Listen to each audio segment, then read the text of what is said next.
As we walk down County Road 305 here, you see all of these empty fields, and it's hard to imagine, but at the time it was not just humans and households here, but there was livestock and fields of cattle out here. And I know that you witnessed some of the aftermath as far as how it impacted some of the livestock. What did you see that day? Well, I mean, from the helicopter couldn't see that much, but I can tell you we're standing, Hunter, right here in the heart of what was that F5 tornado that occurred.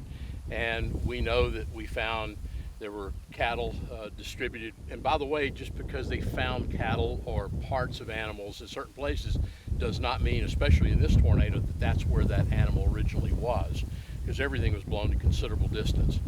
But we had reports of cattle whose skin was actually removed by the abrasive force of the debris in the tornado. And as we pointed out, you really, as a first responder into these type situations, don't go into an EF4 or EF5 tornado expecting to find human bodies. You find parts of human bodies, and that was the dilemma that the first responders faced, not only that day and the following days, but up to 3 to 4 days afterwards.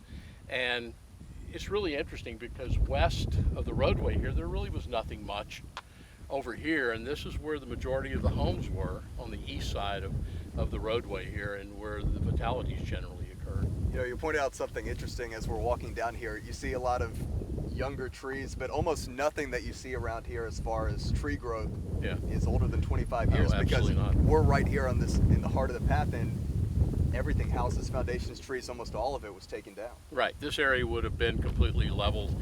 And again, remember that next morning on the 28th day of May of 1997, I was overhead in a helicopter. We were restricted by flight regulations, FAA flight regulations, that next morning. But still, you could see the scouring effect from the helicopter. You could see parts of the roadway where the roadbed had been removed.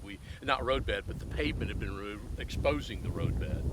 And so, again, that next day and that helicopter ride helped me to understand, not that it's something that we don't want to work to improve. 27 deaths are not acceptable.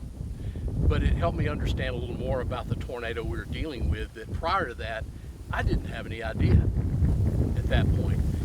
When I saw that helicopter the next morning, and Larry Evelyn of the National Weather Service and other Weather Service people that were here on the ground, they were confirming to us that it was absolutely to the ground. It's one of those things with these type of F5 tornadoes, winds 260 miles per hour, where interior closet, interior bedroom, we hate to say it, but that's not really going to cut it. You need to be underground. And you know what? That is one of the things that I noticed. We walk right down the street here. That home has an underground storm cellar right now, and that is because of the storm. Right. That's post 1997. Right. You've got to remember the geography of this area as well.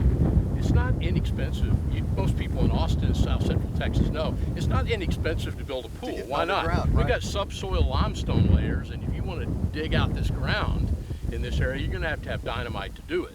And so it's not something expensive to do, but what we have seen, sort of in looking at the people and the philosophy of how everyone in Jarrell, on the 28th day of May of 1997, Hunter, everyone in Jarrell knew someone who died in this tornado. And in a lot of cases, they knew a lot of folks that died from this tornado.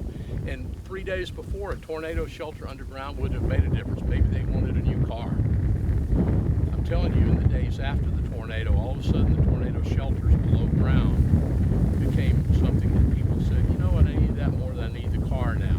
This is why we look at our risk based on our experiences. And they experienced a day that they never want to see again, where 27 people died in a tornado, and all of a sudden the tornado shelter underground, that's the top of the list now. The car slides down. And it's amazing to think Jarrell at the time in 1997 was a town of 400 people. Yeah. So you have 27 right. those 400 people, and it's just clear to me as you walk down this road, like you said, this is a community that day after that tornado was not the same. They understood the risk that these storms face. And you know what? It's interesting. We've had a number of storms since then follow very similar paths. One of the storms that we had just this year, obviously not nearly as strong, but crossed over that same path. This is an area that appears to be pretty tornado prone over the past quarter century. And I'm told, don't know this totally for a fact, but I'm told that probably Jarrell has the most underground shelters of anywhere around South Central Texas. And if you want to know reason why, you look back to May 27th, 1997. We were walking down the street here, somebody just stopped and told us they were in the market for a storm cellar. And this is something that is a byproduct of the 1997 storm. Behind us, there's a house right here, an underground storm cellar. We were talking about how powerful this tornado was. When you get winds, F5, EF5, 260 miles per hour, a lot of times we tell people an interior closet, an interior room, that's the best place to be. Right. The unfortunate reality of the situation is when you get a tornado as strong as that, above ground is not really an option. It's not. It's really not. And we want people to always do the best they can. And if they can get to a lower floor, put as many walls between you and the tornado as you can. The number one killer is debris. You can only imagine what it would have been like 25 years ago at this spot, Hunter, where you and I stand. We wouldn't have a chance. And so you want to still do that, and if you have no other options, we still want you to do that. We want you to stay out of automobiles, but that's the big thing nowadays. And recently, with our more recent tornadoes that have come through parts of northern Williamson County and around Jarrell in the last month or so, it puts this back in people's memory, and for a lot of cases, it brings back the flashback of Jarrell in 1997. Looking back to 97, as far as the stories that we've heard of what we can tell, there was one family that had an underground tornado cellar. Now you walk through the neighborhood and they're much, much more widespread. This is a town that the day after the tornado was not the same, and they take this type of thing much more seriously now. They've had multiple brushes here just this season, the past several years. With additional tornadoes, this is a town that really understands how powerful these can be, and they take this thing seriously. Well, it all ties back, Hunter, to risk perception. Hunters and Troy's and everyone's risk perception is based upon our past experiences. Right. And when you have people that you know, in fact 27 of them, that die in a community of a population of 3,000 or 4,000, everyone knows someone. And as a result, this really begins to realign the risk perception for people and saying, okay, this is now important. Love it. All right. So we're walking down towards the end of this road, and at the end of this road was Miss Virginia's house, who was the woman who was lofted by the tornado and found near her bathtub in a field over there, which goes to show you tornado shelter is the best place to be, but there were some people in this area that were hit by the tornado and were able to survive. Absolutely, and that's why we tell people no matter what, when you hear a tornado warning, you don't need to be deciding if it's an EF 1, 2, 3, or 4 based for your decision to be made. Go to that lowest floor. Put as many walls between you and the tornado. Do what Miss Virginia did. Get in a bathtub. Pull something over on top of it, because you can survive.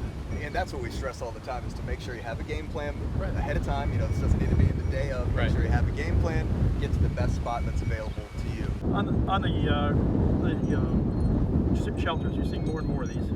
Absolutely. I think some of that may go back to the late 80s, but primarily on May 27th, 1997, the F5 here, and of course the more recent storms we've seen in Jarrell and also northern parts of Williamson County.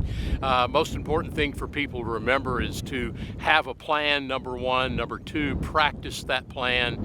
And if you don't remember anything else, remember what I always say, and that is hope is not a plan. Hoping you're not going to be hit by a tornado, that's not a plan. Have a plan, practice it.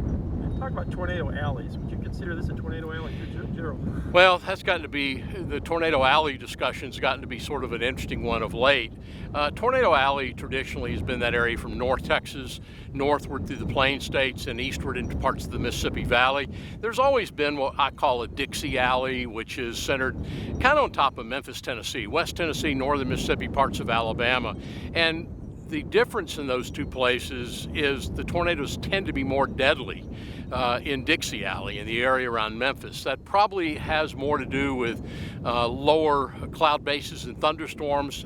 You tend to get more of the heavy precipitation supercells that tend to hide the tornado. Up in Oklahoma and Kansas, I tell people you can see a tornado 15 miles away because there are no hills, there are no trees. In Dixie Alley, it's a little bit different. So I think we've got two alleys in a sense, but still think, no matter where you are, do I consider Williamson County to be in Tornado Alley? Not really, but at the same time, it doesn't mean you shouldn't plan and practice your plan.